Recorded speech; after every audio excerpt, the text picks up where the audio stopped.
Hi guys, now tomorrow I'll be doing a long journey in a short range electric vehicle. I'll be doing it in my 30 kilowatt hour Nissan Leaf, which is about a 90 to 100 mile range, which by today's standards is now a short range car, and the journey itself will be about 600 miles. I'll just plonk the camera down. Right, I'll be starting off around here in North Yorkshire, going all the way down here past Milton Keynes, and then all the way across there past Ipswich. This is to pick things up, and then all the way back up to North Yorkshire to drop some things off, and then finally I get home. So is it possible to do a 600 mile journey in a 90-100 mile range EV in sub-zero temperatures with an amber snow warning? I guess there's one way to find out.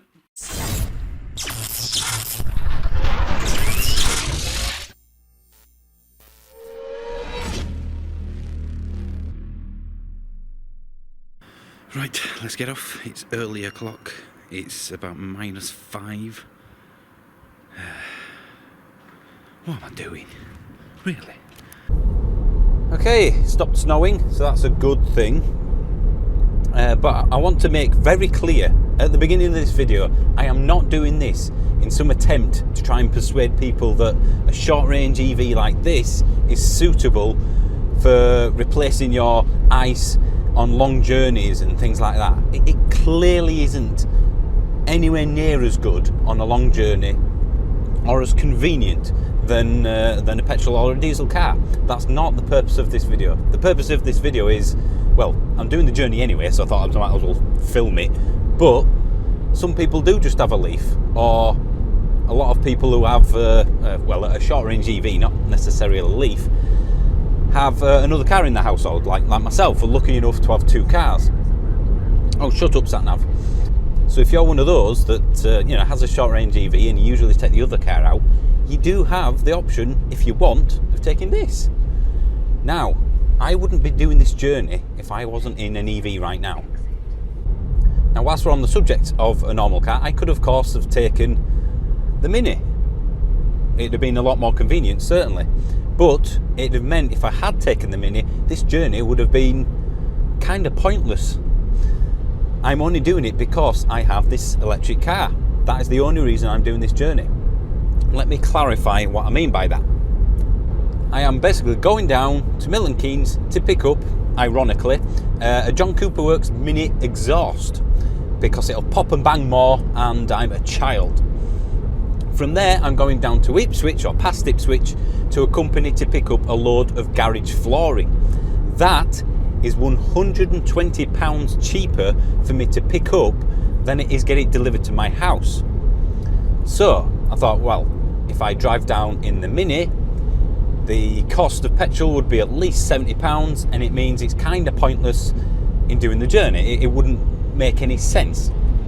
In this, however, at most it should cost me £20, so I'm £100 better off by taking this over the Mini. That's the whole reason of doing this journey, to save myself money on the flooring, to pick up the exhaust, which is collection only, so I'd have had to do a journey anyway, and I can also see my mum and dad who live near-ish Ipswich as well, so cobble that all together, and that's why I'm doing the journey. But basically, if I'd have taken the Mini, financially at least, it'd have been kind of pointless. So it does give you other options, does an EV? Yes, of course, I would have loved to have been in a much longer range electric car. I mean, 600 miles. If I'd have been in a Tesla Model 3, or a Hyundai Kona, or a Kia e-Niro, I could have done this journey with stopping, if I were careful enough, just once, but realistically twice. And that kind of leads me to another point that people always mention, that they don't want an EV unless you can do 600 miles in one charge. That is ridiculously long. It's unnecessary in the UK at least, because today's journey, 600 miles, according to Google Maps in a normal car, is going to take me 10 hours. I'm sorry, but if you're going to do a 10-hour journey without stopping, you're an idiot and borderline dangerous. There's a very good reason why truck drivers every several hours have to, by law, have a break, because it would be stupid to drive that long continuously especially on motorways and things like that, you wouldn't do it. So if you had a 350 mile, let's say, proper real world motorway range EV, you could do a 600 mile journey and you wouldn't stop any more than you would do in a normal car. So you see where I'm going here? It's the person that's the limitation on a long journey, realistically, than the car. That's why I think, I'll say 400 miles is the sweet spot of an EV. In the UK at least, anyway. Right, well, I'm going to settle in and report back when I've got something to report back about. The snow is on the ground, but I think we're doing okay for now. So I'll see you in a bit. I'm going to stop at Woodall services, I think, because I've just realised the kind of little plan I made yesterday on using Zap Map and all that. I thought, you know, like I'll stop here, I'll stop here, I'll stop here. I've left that at home. So I'm going to have to wing it. And here we are at our first stop, Woodall services. Nearly 70 miles. Got 33% left. So I'm going to top up to 80% because once you get a fair bit past 80%, you end up, the charge speed tapers off. So there's no point charging beyond 80% on multiple stop journeys anyway, because the charge rate slows down and therefore you're just wasting time. It'd be better for me to stop charging 80%, move on, and then start charging again up to 80% and so forth. So you're getting the most efficient speed of charge, if you like, out of it all. Now, where are the chargers? I need a pee. I should have gotten at the last stop. I don't know if it's the cold weather or what. I'm 6.5 miles away from the next stop. At least the snow stopped, at least in this part of the country anyway. And it is getting warmer still. We're at -3 now, so yeah, it's practically tropical. Okay, I'm here at my first Polar Ultra charger of the journey, and to be honest, most of the charges that I think I'll end up doing will be on the Polar network, not the electric highway, not at the services, the electricity stuff. So yeah, I find it a lot better, to be honest. You got a hotel, which is typically nicer than some services, and the Ultra chargers are a lot easier to use, and you don't have to tit about with an app. So right, let's get going. Right, well, I've planned for this journey. Yep, I really planned for it. I stopping off at a Holiday Inn, another Ultra charger, and there's a really nice cafe, lots of tea, coffee, if you like that sort of thing, and cakes and donuts and stuff like that. I had to stop myself from just pigging out on these sort of things. Oh yeah, good Scotch egg. Next stop is to pick up the exhaust, and then on to Ipswich.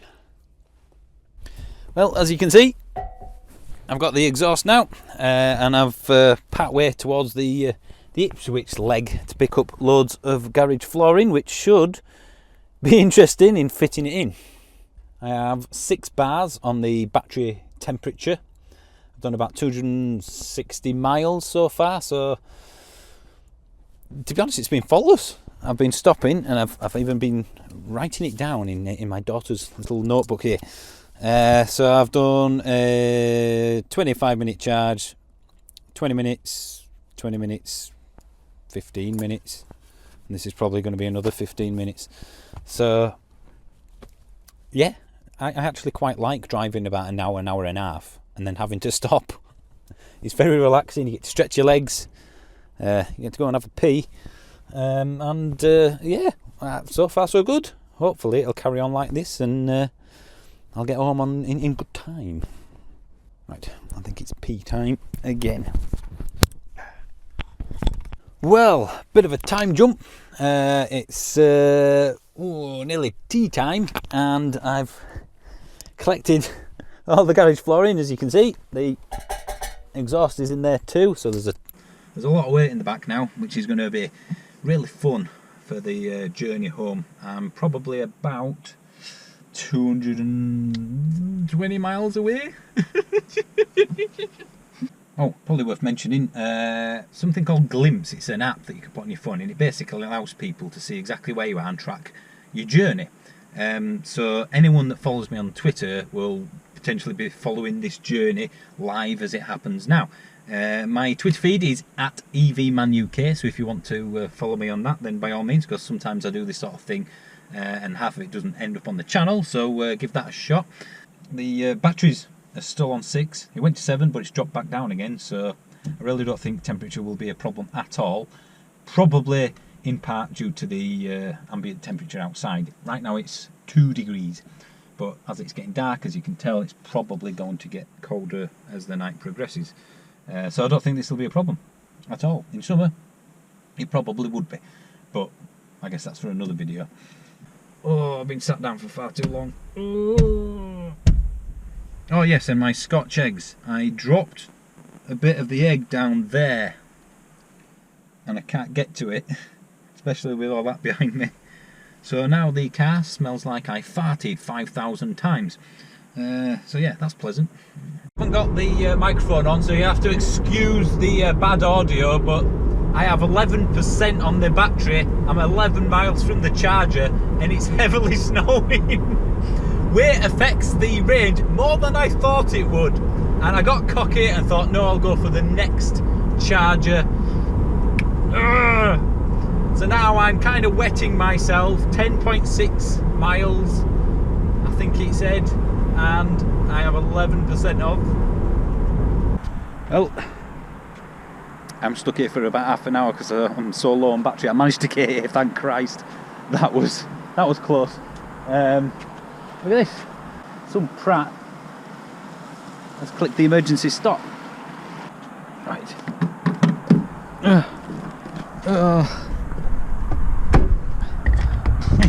Please work. Please work. Please work. Please work. Please work. Start charging free vend. I don't know if that's a good or a bad thing. That's the car park. There's hardly anyone here because I'm not stupid enough to be driving in this. Come on now, relying on you. Okay, we're charging. I'm going to go get a drink because I've ran out a while back as well. It's snowing quite heavily now. In fact, I'm going to have a look on our CCTV to see what it's doing at home, because if it's doing this all the way back and I'm still probably 100 miles away, it snowed at home as well. Okay, hopefully. Well, I've managed to get to Doncaster. I'm at the Holiday Inn and the snow's coming down a lot now, but I'm here to charge, not to stay. Hopefully. I'm not tempting fate when I say that. This is the last charge. Go on. Not easy doing that with one hand. This is the last charge of the entire trip, so fingers crossed the snow will ease up. It keeps stopping and starting, but I tell you, this charger is right round the back of the bloody hotel. Why can't I put signs on? I mean, what? I've been driving around for 2 minutes. Right, well, I put my foot down for the last leg to this bit, because I know battery temperature won't be a problem. So I'll be doing the same on the way home. And how far am I from home? That's a good point, actually. 58 miles. So I'll probably go to 80%. Maybe 85, so I can just put my foot down a bit more. It's 9:30 now. I've been on the go, as it works. I haven't been driving the whole time, obviously, for 15.5 hours. I still feel really alert, and I don't know why. Maybe it's because I'm stopping every 1 to 2 hours. Maybe it just keeps you fresher.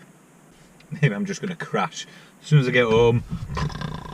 There's someone in this hotel right now, maybe on CCTV, watching me, thinking, who the hell is he talking to? What's that smell? That egg's getting smellier. Oh. Yeah. I think, again, I think it's safe to say that it's been a successful trip. I've done the calculations. If I take out the amount of time I was like, talking to the guy with the exhaust and loading this up and talking to him, that sort of stuff, I reckon, given the level of traffic which dictated the speed I had to go for a massive portion of that, and then the weather, I think it's probably about 3.5 hours longer than if I'd have taken a normal car. So 3.5 hours extra in a short range EV. If I were in a modern EV, the Kia e-Niro, what they're called then, the Hyundai Kona, or even a Tesla, of course, then you're probably looking at maybe half an hour more than a normal car, up to an hour. So we're not far off, really, in terms of long journeys, being as quick as a petrol car. Yeah, I don't want to stop as much as I've had to do in this, of course, but especially if you've got kids. Anyone with kids will know exactly what I'm on about. You're not going to be doing a 10-hour plus journey without stopping. Even if, I think 3 or 4 hours is the most. You usually need a pee by then, or something else. You need something to eat, perhaps. Stretch your legs. My back is killing me, or rather, it will do when I stand up. And with kids, you're going to have to get out. So I think that's why the sweet spot, as I said earlier, is about 350 to 400 miles. 350 real-world motorway miles should be more than enough for anyone. Right, done it. Home. Yes. Grab the things. Once again, I pushed it a little bit. I kind of got a little bit cocky once more, and this is what I've ended up arriving home on. So this is what I've arrived home, because I thought, I've got plenty. I'll put my foot down. Dash, dash, dash. With dash, dash. So I've got home with 3, maybe 4%. I'm glad I could help anybody who's thinking about getting an EV by wasting their time completely with this video. If you want to waste any more of your time, then click the subscribe button and look at all the other videos in the channel. I think I've gone a little bit strange with being in this car since 6 AM and it's now 11:30. Anyway, as I said, thank you for watching. I apologise for everything you've just seen. My normal standard of video is this, basically. So yeah, click the subscribe button if you want to see more awesome videos. Seriously guys, thank you for watching, and I'll see you soon.